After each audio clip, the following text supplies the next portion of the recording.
beginning lecture from Roberta and the enthusiasm for cytology.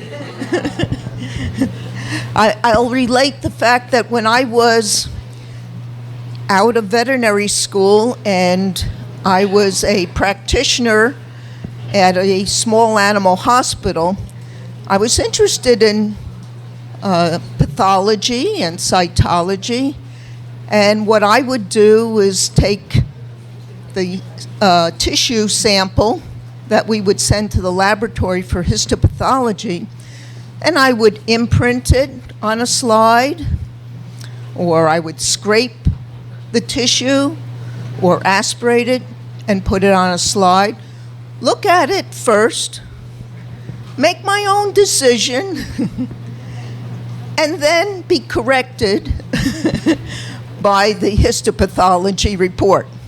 But that was how I first learned, because there were no lectures, there were no books that described cytopathology. So I've taken the experience I've had of working in not only cytopathology, but I was also trained in anatomic pathology. And so I can bring the two fields together to try to support the diagnostic field. And so I hope today's lecture you will get some point or two that you'll bring back with you. Maybe you don't do it quite to the extent. And I agree with Roberta that you need to be looking at cytology as a helpful technique. Sometimes it has the right answer, the perfect answer, but sometimes it's only there to give you a direction. What is your next step and where you should go for diagnostic purposes? So I'm going to give you some examples today that looks like, yes, she knew exactly what they are, but these were mostly confirmed by histopathology or some other technique. So I'm going to start with a review of lymphoid tissue. And lymphoid tissue is one of those tissues that we see very commonly in the clinic, probably second to skin. And these are oftentimes given to us, the samples, because of enlargement, and we want to know why, or it's to see if there is any spread of disease. So we look for metastasis, particularly in the lymph nodes. And so a lot of times we're directed by the size, the appearance, and the clinical history. So we're going to look at the three types, major types of lymphoid tissue in the dog and cat: lymph nodes, spleen, and thymus. And the spleen and thymus are those often taken from ultrasonography examination. So I start by placing my cytologic material into at least one or more of these categories. If it's not normal, then we're going to be looking at reactive or hyperplastic lymph nodes or lymphoid tissue. We may be looking at an inflammatory or result of tissue injury to the lymph nodes. Am I blocking you here? No. In the spleen in particular, we may have extramedullary hematopoiesis. And then neoplasia may be primary, involving the lymphoid cells, or the connective tissue. Looks like my correction didn't go through. And metastatic disease. So it can be one of those categories, or there can be overlap. So in other words, you could have neoplasia with tissue injury and see evidence of hemorrhage or necrosis. Or you may have a reactive population along with inflammation. So they're not exclusive categories. So we'll start off with how I view, I'm going to come down here, how I view normal lymph nodes and normal lymphoid cells. I place it in the lymphocytes in one of three sizes. The small, which are going to be 1 to 1.5 times the size of a red cell. And this is very similar for the cat as well as for the dog. So in this field, most of these cells, and it should be the far majority, are small lymphocytes. They have very dense chromatin. There is no visible nucleoli, but sometimes we get a clumping of the heterochromatin. This is the mature chromatin. Then the next population may be a small number of medium and large lymphocytes. The medium will be about 2 to 2.5 times the red cell, the large greater than 3. So in this field, let's find a good one. Maybe some of these over here are a little bit lysed. Here's a good one. He's intact. And you'll see that it's a little more pale in staining, little larger, and there's only infrequent numbers. I don't have a good example of a large in this field, but we'll see it next. Then we may see an occasional inflammatory cell, mast cell, macrophage, plasma cell. In the feline case, sometimes we see two sizes of small. I call it extra small and small. So, if we look here, the one that is very, very dense, these are the extra small. And I have to make mention that we sometimes see this in dogs as well. And so you have to get your size perspective correctly before you begin making an evaluation. Because if you have a lot of small, so this is extra small, here's small. Okay, here is medium. And here are ones that would fit for large. So medium, lighter, smalls here, or extra smalls. It's another extra small, small. So first start off and look at the field and try to identify the sizes in comparison to a red cell. Now usually we have a red cell nicely in the field, like here, to give us an indication. Some people will use a neutrophil, and if you do, then a neutrophil is usually about 2 times a red cell, so that is equivalent to a medium lymphocyte. I don't always have a neutrophil, and it's always not in the best of shape, so I prefer a red cell. For the hyperplastic, and these are usually a T cell stimulated lymph node versus a reactive, which is more of a B cell stimulation, but they're both an enlargement and a reaction to some kind of antigen. And again, our small lymphocytes will predominate, but they are less than 90%. Yes, I see that my corrections did not go through last night. Okay. We will have an increased number of medium lymphocytes or large lymphocytes than we had in the normal. And we'll see maybe more plasma cells, particularly with reactive B cell stimulation. And macrophages. So here, where I was showing you the normal for the cat, here's actually a better example of a reactive where we have a variety of sizes. So again, our extra small, small, medium. There's more medium. And the medium will also have a little more cytoplasm, you notice, as does the large oftentimes.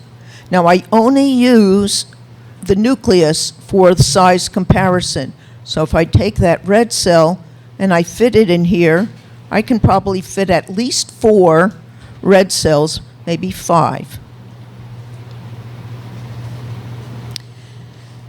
Here again, we're starting to see an increased number of these medium lymphocytes, and they have a finer chromatin pattern, occasional prominent nucleolus,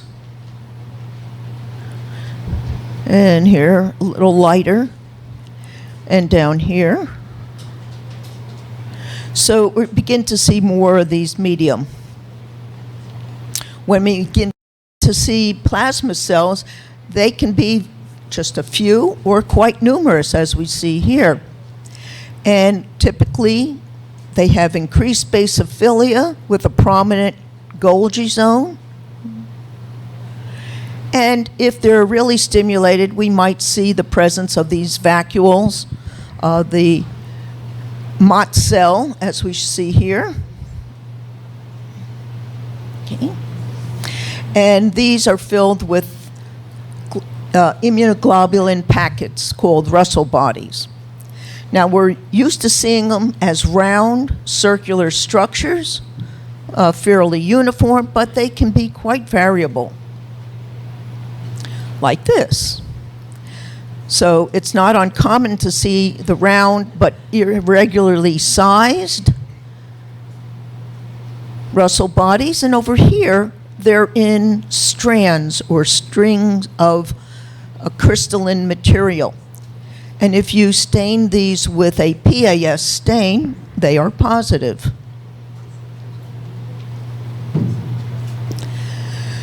So there is a condition in cats that have a enlargement of the lymph nodes that can be quite peripheral and multiple.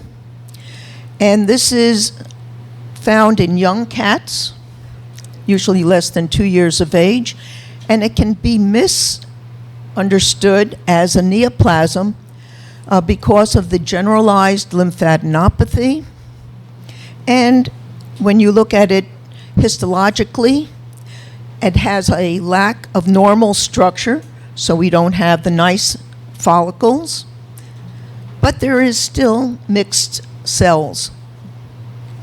And this has been associated with a variety of infectious conditions, in particular Bartonella and feline immunodeficiency.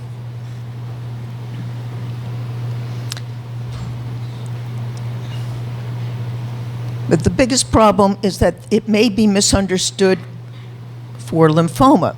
So this is what a condition might look like. There are still small lymphocytes present, but they're very few. We have mostly the intermediate or medium-sized, occasional large, and an occasional plasma cell. So a marked increase of these intermediate or medium-sized lymphocytes. And on histopathology, it's just one big diffuse pattern, no follicles shown.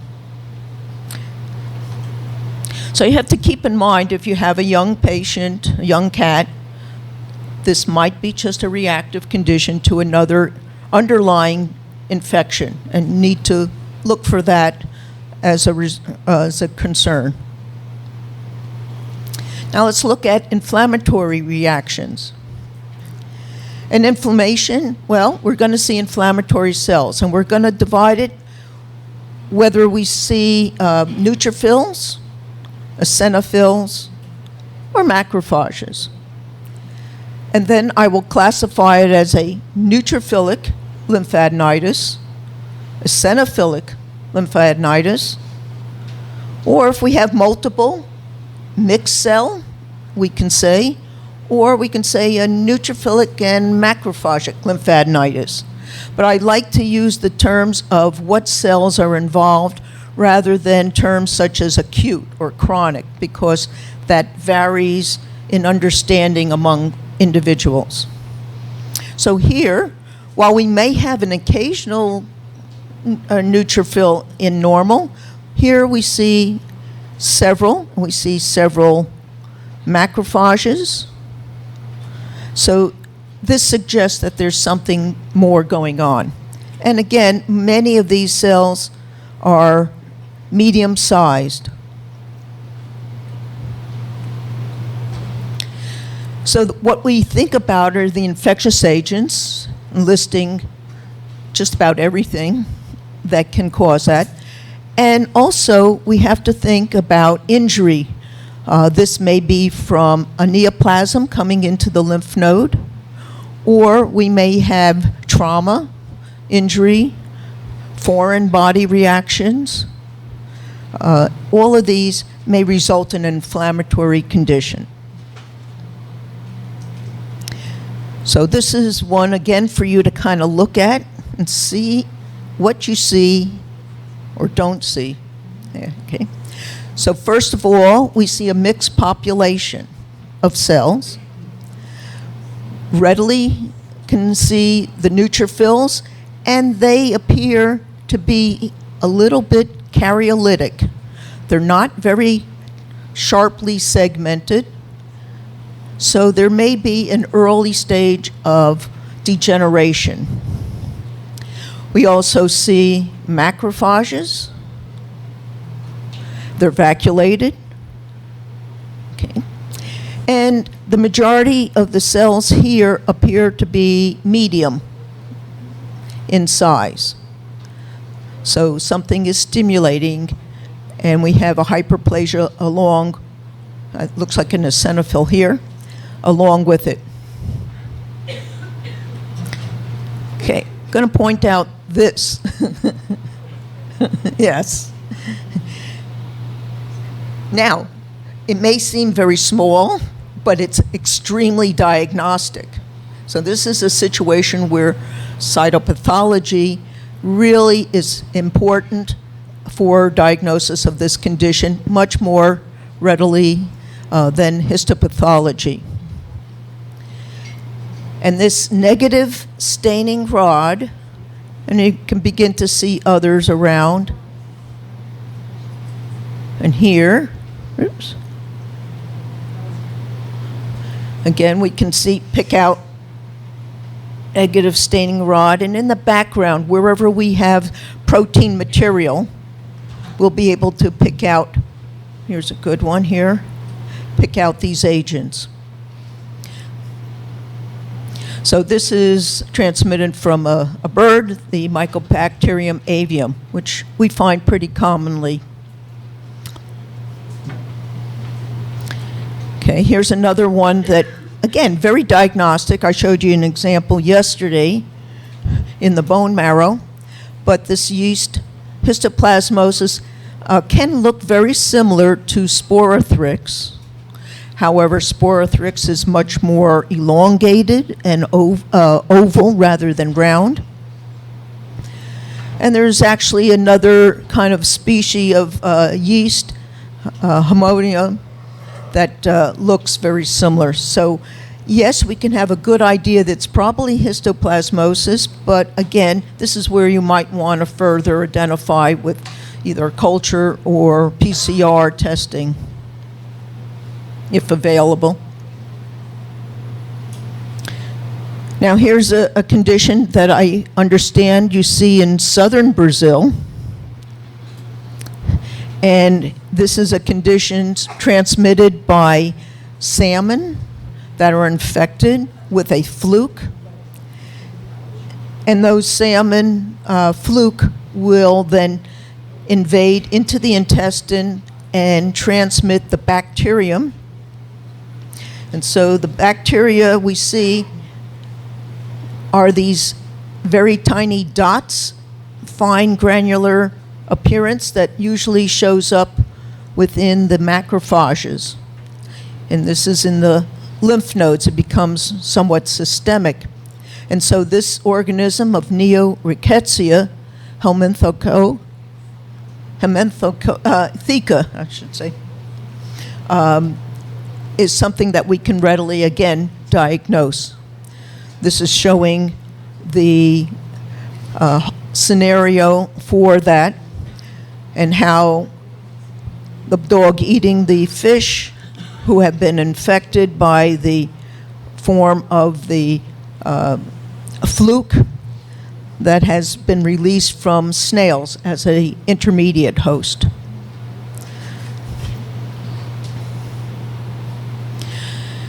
Here's a situation again where we can have a pretty good idea what is going on. We see within the lymph node mostly small lymphocytes. Okay, may see some medium size. And we see macrophages. Now what's interesting about the macrophages is that they contain this very magenta, purple, granular material that's very bright and looks like a mucopolysaccharide material, and it is. It is coming from the vaccine, and usually these vaccines are they can be distemper vaccines, they can be from the feline panleukopenia vaccines, and so when that is given, it will be set in, for example, and then may be seen in the lymph nodes. And it causes a macrophagic lymphadenitis. So again, something we can easily diagnose. Now, if you're giving a rabies vaccine, sometimes the adjuvant is of aluminum background, and the color is not magenta, but more of a blue, pale blue to gray color. So you can tell even what vaccine they might have gotten. Now here is a situation where there has been injury to the lymph node and to the area. This is a macrophage filled with green granular material, the hemosiderin. And we also have the presence of some big mast cells, immature mast cells. So this is as a result of a neoplasm and previous hemorrhage. Now this comes from our buddy here from Brazil as well as from the United States, Chico. And Francisco Conrado has participated in a publication in which demonstrated these kind of linear structures, pale green to yellow, and there's also some of this hemosiderin-like material that's present as well.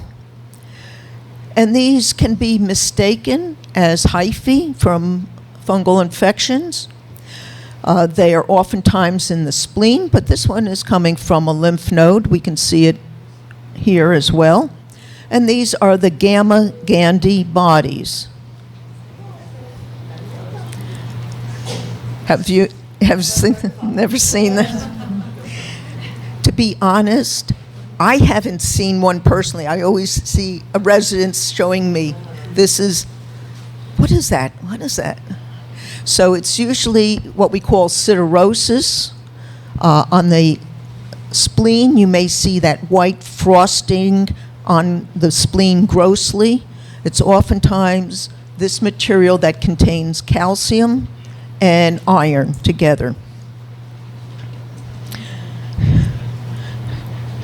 And if one Brazilian wasn't enough to demonstrate it, we have over here Andrea Santos, who also saw the example. This one's coming from a spleen over here. But you can see how filamentous they appear and confusing they might be to you.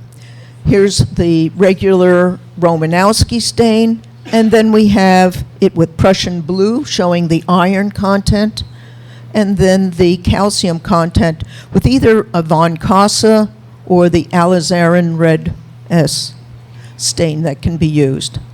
So something to look for, but a little bit unique.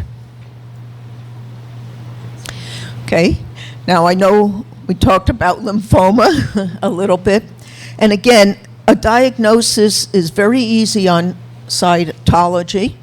when the appearance of the smear looks like this, with particularly, here's our small for comparison. Remember, that's about 1 red cell, and then these others are at least 2 to 3 or more in size. So seeing a uniformity of very pale, enlarged lymphocytes, you have a very strong diagnosis there. In the US, we don't follow it with histopathology typically. This can be very definitive. It's only when we have mixed populations that we really need a histopathology to help us out. And since these are very young cells and often fragile, it's not uncommon to see a lot of cytoplasmic fragments. So they're not pathognomonic, I mean not specific for lymphoma, but oftentimes leans us in that direction. Okay, so that's the more typical pattern. Sometimes we get less typical lymphoid malignancies. Here's one with cells that are about small to almost medium in size, with abundant clear cytoplasm. Here it is again with this extension of cytoplasm, what we call uropod.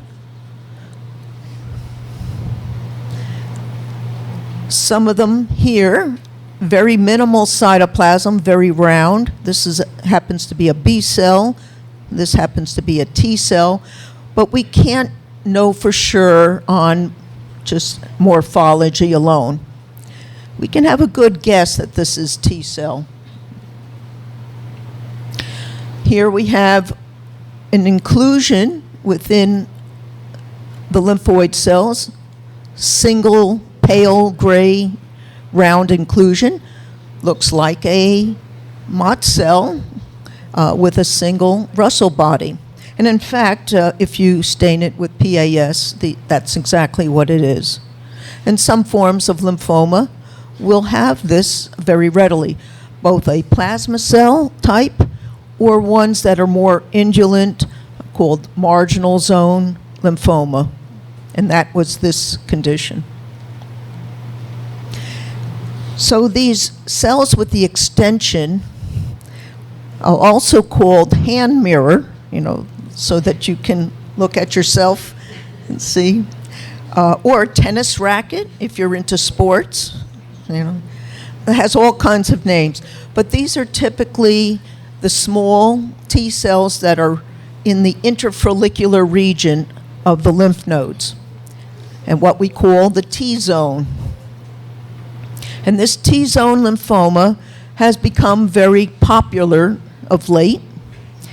It is a very slow developing type of lymphoma, and it's typically in the dog of a CD8, a cytotoxic subtype.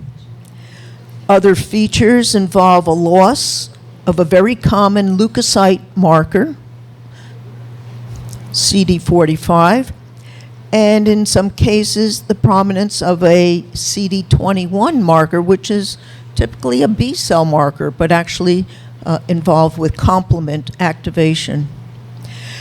And 2 breeds listed here very commonly, of course, the Golden Retriever, which gets everything, and the Shih Tzu. Another very slow-growing tumor, and this one is of a B-cell nature, is the marginal zone lymphoma. This is diagnosed only on histopathology. And here we have a follicle. Here's the center of the follicle with little lighter staining. Then there's a dense, dark region here. And this is probably a remnant mantle zone. And then there's an outer cuff here that surrounds that follicle.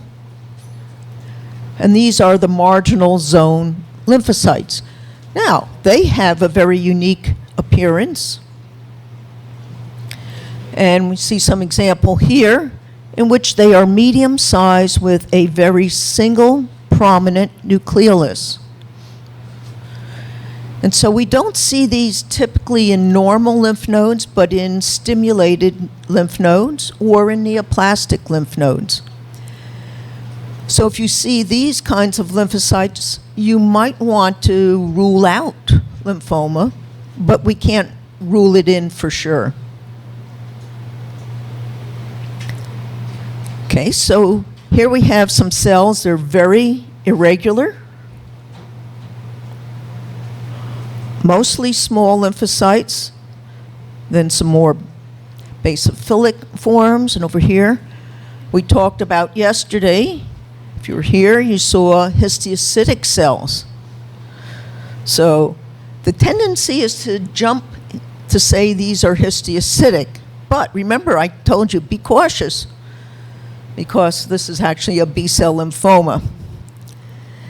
And so we can't always be certain just by morphology alone, but we can have a good idea. This is another atypical lymphoid cell. I like this one particularly because it's a paw print. Isn't it? That's pretty super, huh? You know, little toes here, big pad. See, creativity, that's what I like about cytopathology. You look and you see what you can see. And this is supported by the fact that these large cells were immunoreactive for CD79A, a B-cell marker. So only with this can I say for sure what this is. And in comparison to what we talked about yesterday, we have the presence of these lobulated and multinucleated kinds of cells from the histiocytic sarcoma. Remember, these are from interstitial dendritic cell origin that will be oftentimes disseminated. And we talked about some of the specific markers, the CD1 for the dendritic cells and CD11C. Okay, so now let's talk about metastasis. We talked about the primary ones. Let's talk about metastasis to the lymph node. And here we see a cell which does not belong. This is one of these games. Which of these do not belong? This one does not. And it's very unique in that we can recognize this cell as squamous cell because of its very large size, the basophilia, and somewhat pink granular nature to it, keratohyalin granules. And so you see this in a lymph node, you know it doesn't belong there, a very good diagnosis of metastasis. Okay, well, I lost all my other slides that were in there. Okay, so now we have a spleen situation we're going to look at. Many of the same conditions we see in the lymph node we can see in the spleen, but there's some things that are particularly different. And one of those is the presence of ultrasound gel. Because these samples are taken by ultrasonography, and this is a contaminant, an artifact. And you need to know and ask that they be particularly careful in cleaning the sample, cleaning it off after use of the gel. Some of the other tissues that we see may be mesothelial cells. Remember, these line the outer covering of the spleen. And within the spleen, we may see connective tissue stroma, the fibrohistiocytic population of cells. So seeing this, we can occasionally see it in the lymph node, but more often in the spleen. Then we know we've had a good sample.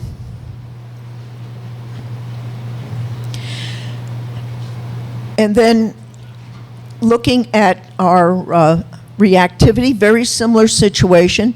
The only thing to note is that if we get over 40% blasts, that has been a cutoff that is considered useful for diagnosis of lymphoma. But again, if we have a mixed population, I prefer to go to another test. This is the PAR test, the antigen receptor rearrangement test, that's done by PCR, and that helps in being more definitive about a clonal population. It's not uncommon to see within that fibrous connective tissue a lot of individualized mast cells, because the mast cells are stimulated by the presence of the promoters of the fibrosis, the TNF types of cytokines. Here we can see plasma cells also present quite frequently, and here are the more oval shape, fusiform shape of the stromal cells. And often within this material and the macrophages, we're going to see the presence of hemosiderin. So it can be very busy and very uneventful. Sometimes the spleen is very boring, and a lot of red blood cells are in the background, and you have to scan through and look through to find the important material. But when you find something like this, again, we have a diagnosis. So while we may not always find something, if we do see the presence of an infectious agent, like this Leishmania organism, then we can be very satisfied.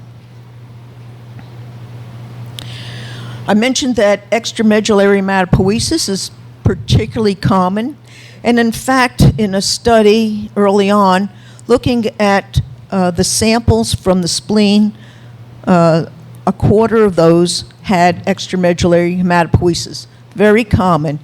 And so if our diagnosis doesn't say reactivity, it will say extramedullary hematopoiesis. And we can see the evidence of a megakaryocyte here, some of the erythroid precursors, and sometimes arranged around a macrophage in a erythroid island. Granulocytic precursors may occur and maybe not as common. Now here's a situation where there's a lot of erythrophagia.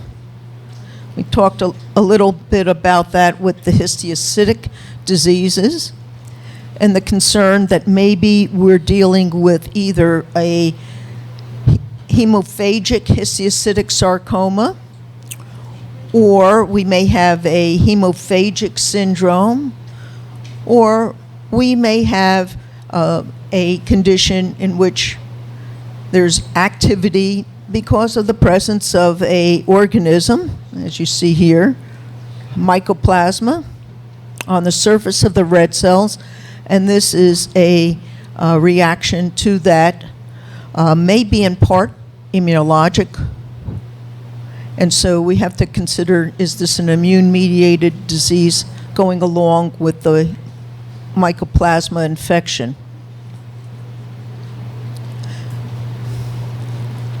If these red cells are more immature, and we have the presence of rubophagia, as we have here in this dog and in this cat, then we're thinking about, is this an immune-mediated disease targeted at that very early stage? We term this PEMA for the precursor targeted immune-mediated anemia. And this can be a very severe immune-mediated disease requiring a very intensive treatment and prolonged treatment for the destruction of the red cells. So let's look at the listing of some of the splenic neoplasms that can occur primarily in the spleen, and they involve all the lymphoid cells, the neutrophil, megakaryocyte populations, these can all be considered. Mast cell tumor, angiosarcoma, and of course of the connective tissue, the spindle cell tumors. Fibrosarcoma, histiocytoma, all of those. But here's one in the dog that we see fairly commonly in the U.S. It requires the use, however, of a methanol-based Romanowski stain, such as a Wright or Wright-Giemsa stain, because otherwise it's very difficult to see these very fine granules. The aqueous Romanowski in the quick staining method does not reveal these granules very readily, and you may miss them. And so it may look very clear, the cytoplasm. But these very fine granules denote a population of cells that arise from the spleen, and they can become neoplastic. They are T cells, or they may be natural killer cells in origin. And again, this is decided by immunomarkers. Here again, you can see how very fine these are. And then the dog, you're never quite sure, is this a problem or is this a reaction? Because they're normally found in our blood and in dogs' blood for about 5% of the cells. And when the numbers increase, it may be due to neoplasia, it may be due to infections. So there's a variety of reasons for an increase of these, including diseases like ehrlichiosis.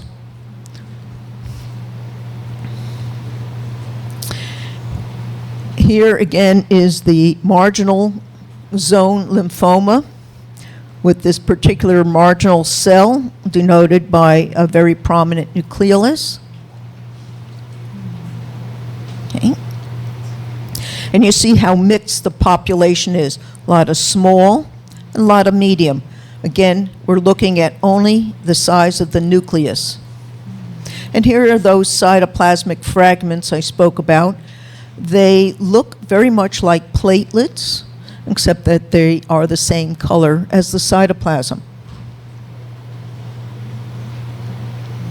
Here's another type of lymphoma with a plasma cell orientation, and the fact that these are more pink, right? We call these flame cells. And they are oftentimes associated with IgA or IgM production, or IgG, yeah.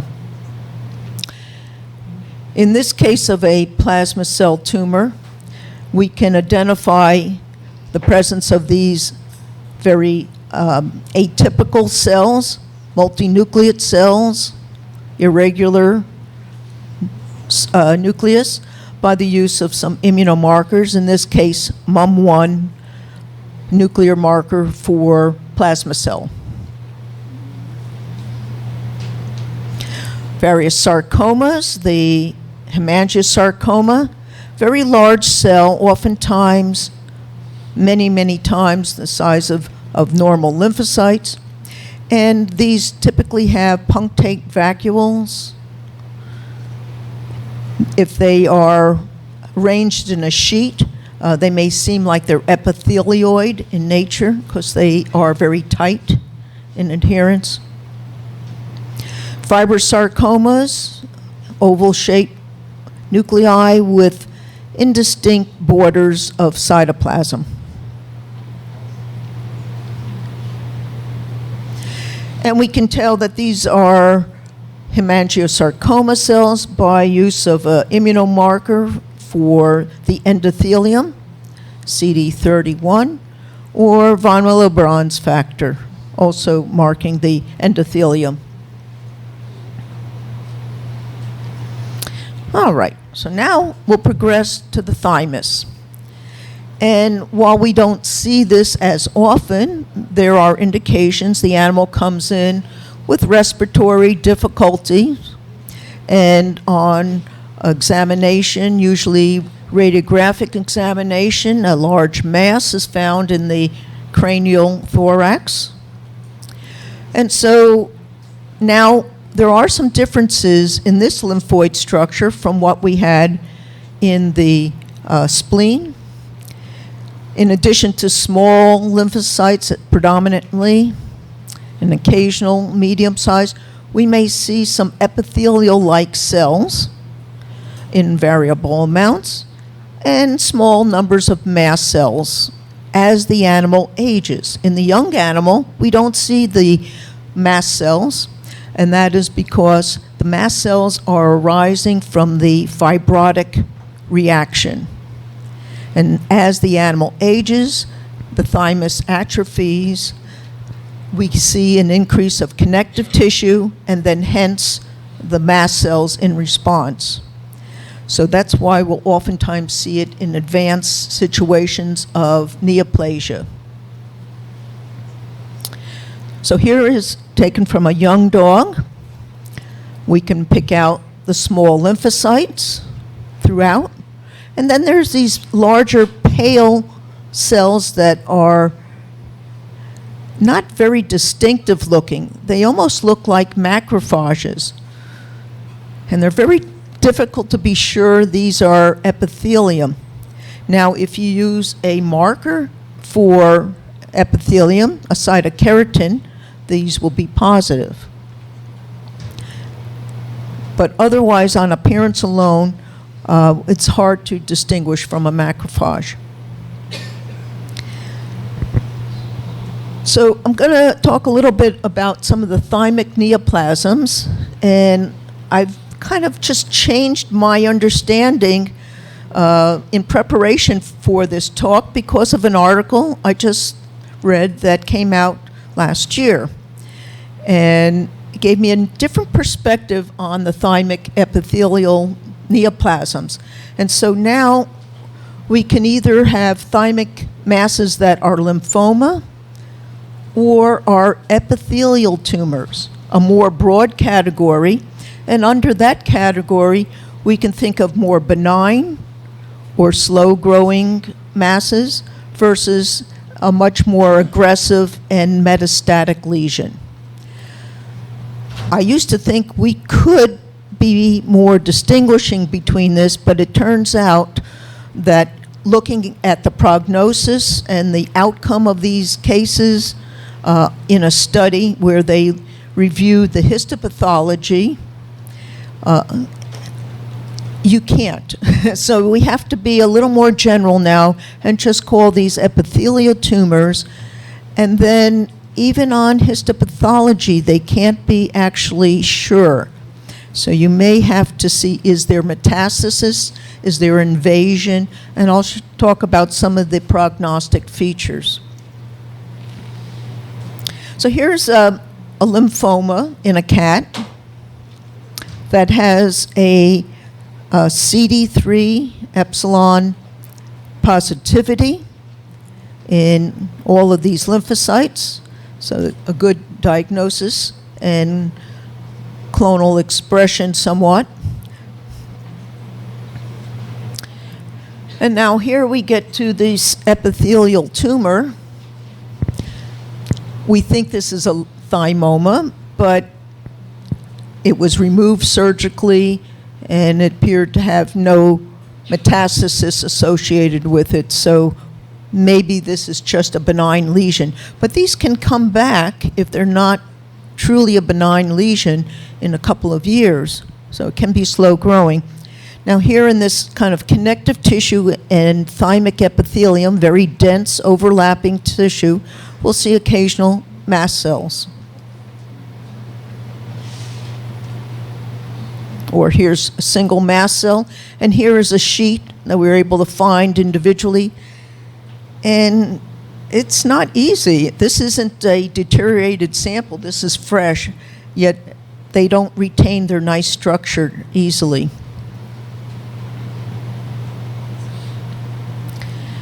Here's one that looks much more aggressive and actually is by its clinical features. And here we have, this is with an aqueous Romanowski, so we see very prominent nucleoli in this cell. multinucleation, multiple nucleoli, quite a bit of variability in the nuclear to cytoplasmic ratios throughout. So a lot of features of malignancy. Okay. So this is the study I'm mentioning that came out of the Veterinary Comparative Oncology in 2022. And this was primarily a histologic examination of 51 dogs. It was retrospective, so it's not perfect, but it's better than most. And it didn't try to categorize them early on. It just said, we have these masses, what are they? And when they did this, what they found was that the cytopathology was fairly consistent with the diagnosis of neoplasia in just about half of the cases. So cytopathology may not be as readily diagnostic for these neoplasms of the epithelium. They did find metastasis in about a quarter of them, which is probably higher than we normally think about. And also in about a quarter of these cases, the paraneoplastic syndrome of hypercalcemia was also present. A little fewer numbers had the paraneoplastic condition of myasthenia gravis, in which the animals would display weakness, hypersalivation. They can be diagnosed by looking at the acetylcholine receptor antibody. And so these oftentimes have an additional condition going on. Anemia and lymphocytosis were very infrequent in these cases. Those that have more of the paraneoplastic conditions of myasthenia gravis in particular had a very short survival time. So 65 days in comparison to over a year and a half. There was vascular invasion on histopathology in those that were metastatic and prognostically poor. And the metastasis could either be locally to regional lymph nodes or to more distant ones. And the further they're out from the animal, the worse the survival rate was. Capsular invasion was important, as was cellular morphology and pleomorphism. But the presence of hypercalcemia, strangely, even though it may affect the kidneys and cause systemic disease, these were not found to be prognostic.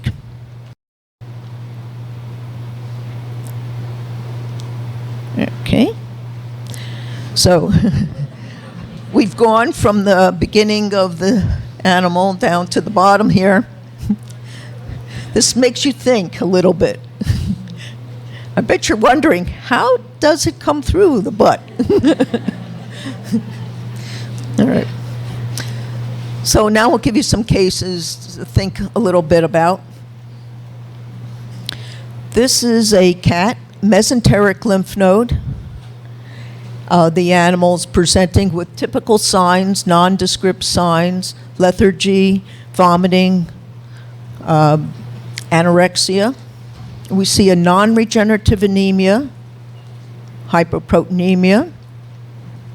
On ultrasound, we see thickening of the jejunum and enlarged lymph nodes. And an aspirate of the lymph node is taken. Okay. So in the cat, we can see these very prominent granules in the cytoplasm, much more prominent than in the dog. And these arise not from the spleen, but from the intestines. And this is their form of a granular cell lymphoma, which has a very poor prognosis, and that's why we had the thickened jejunum in this case, but very diagnostic to be able to see multiple numbers of these granular lymphoid cells, from very small, fine, to very coarse, large granules. Here are quite a number of them, and very large and prominent. So this is very aggressive, and even with treatment, the animal may live only a couple of months. They typically resemble natural killer cells by having a CD3 epsilon and CD8 alpha expression. And unlike the dog, which those granular cells have a prominent CD11D expression, we don't see that in the cat. Instead, they have their comparable expression from the intestinal cells, a CD103A. Okay, so the next case is of a dog lymph node, a young Doberman. Pain in legs, anorexia, fever. And we have a leukocytosis for 2 months, now anemic, and getting worse. And there's an enlargement of the superficial cervical lymph node. Okay.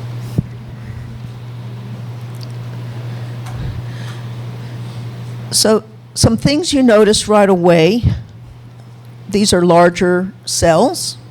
We look for the smallest, densest cell for comparison if we don't have a red cell, and I pick out these cells. So I start there, and these are all small lymphocytes. Then I look for something a little larger, a little less condensed. And this is a medium-sized cell. Okay. There's some here with prominence of a nucleolus, a single nucleolus, maybe 2 nucleoli here. We have some reddish granules. These are probably eosinophils. And then we have some other nondescript. We have some that look like monocytes here, and some that are of immature granulocytes. So some band forms present. So a real mixed population.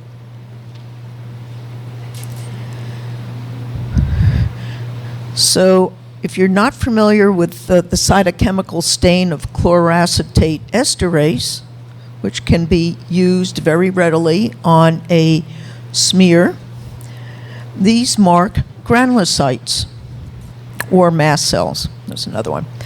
But the immature cells with the prominent nucleoli, these are precursor neutrophils, myeloblasts.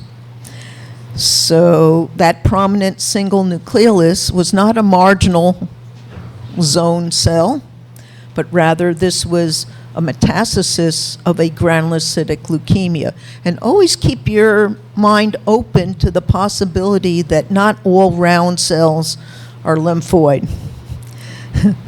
Our worst mistakes are when that happens. Okay. Let's look at this cat mediastinal lymph node. This one presented with an enlargement of one mandibular lymph node initially.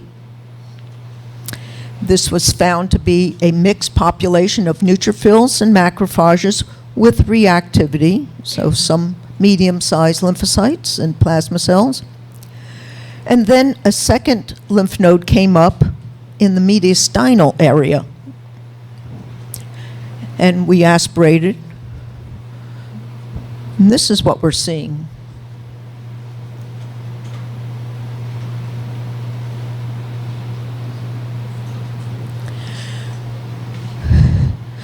Again, small lymphocytes here predominate. We have some large, very large cells. This one has 2 nuclei with very single prominent nucleoli. It's always a bad sign when the cells are looking back at you. So we call this owl eye. I don't know if you've encountered this. It's very uncommon. But this is the Hodgkin's-like lymphoma, which typically involves cervical lymph nodes and a mixed cell population. This large cell, not surprisingly, is of a B-cell origin. Remember how I mentioned how they can be very atypical. And this prominence of the nucleoli in 2 cells is the Reed-Sternberg cell. If it has 1 nucleus that's very large, we call it a Hodgkin cell. It's just some terminology. So unfortunately, we didn't have much follow-up on this case, but these are relatively indolent, slow-growing masses, like in human Hodgkin's lymphoma. And we call it Hodgkin's-like because we haven't really worked it up with all the markers that they have in human medicine. So here's another example showing a very prominent single nucleolus here in this Hodgkin cell, and in this binucleated one, the Reed-Sternberg cell.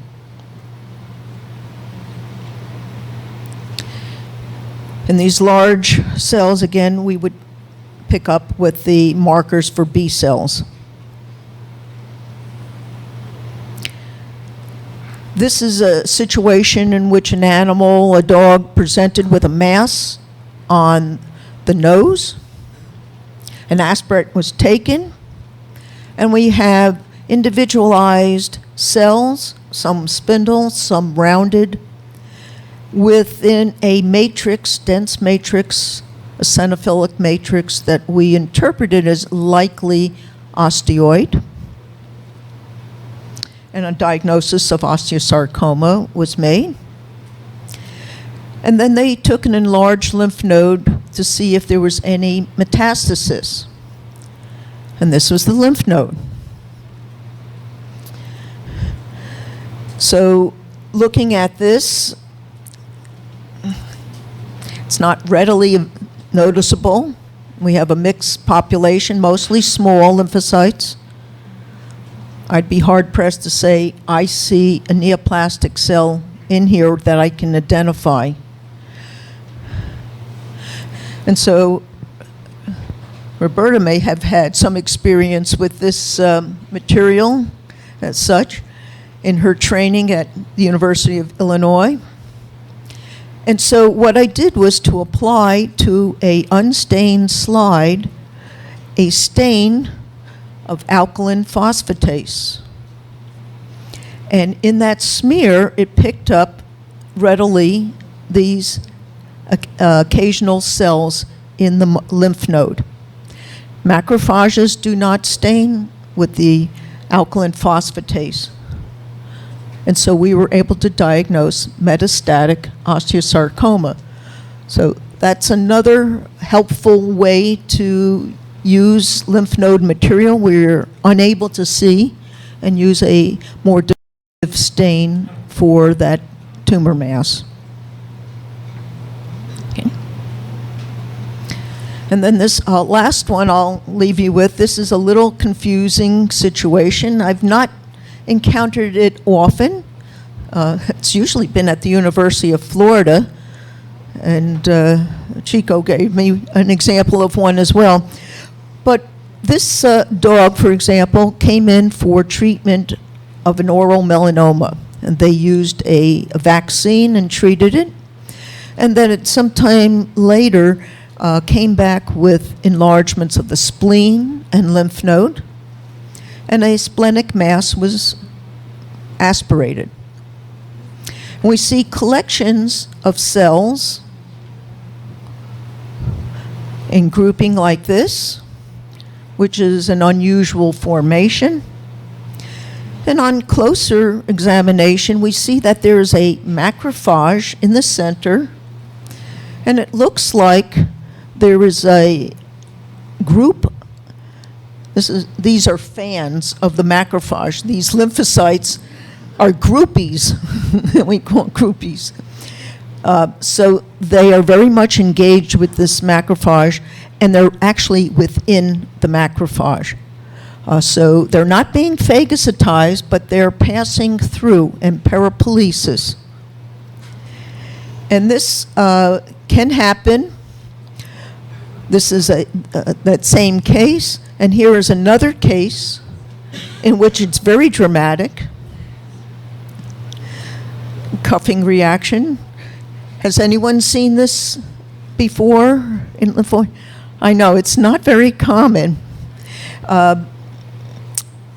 They used to call this a sinus histiocytosis.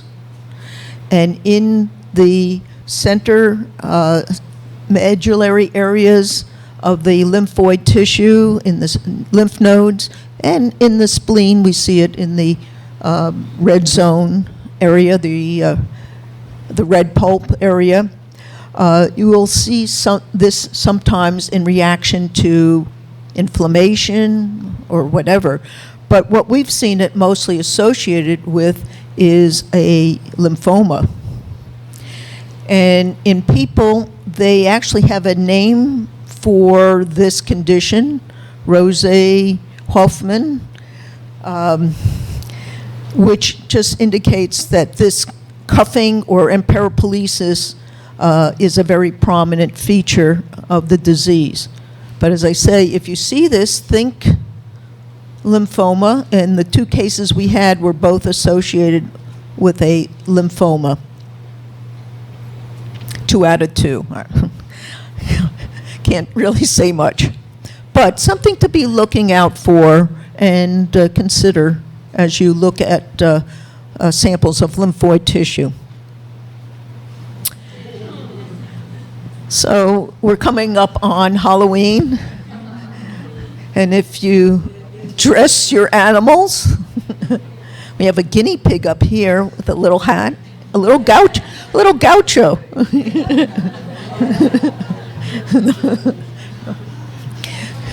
Harry Potter, okay. Vampire, doctor and nurse, very professional. Not so professional. And even a lizard here. Yeah. So I hope you had a fun time and learned something.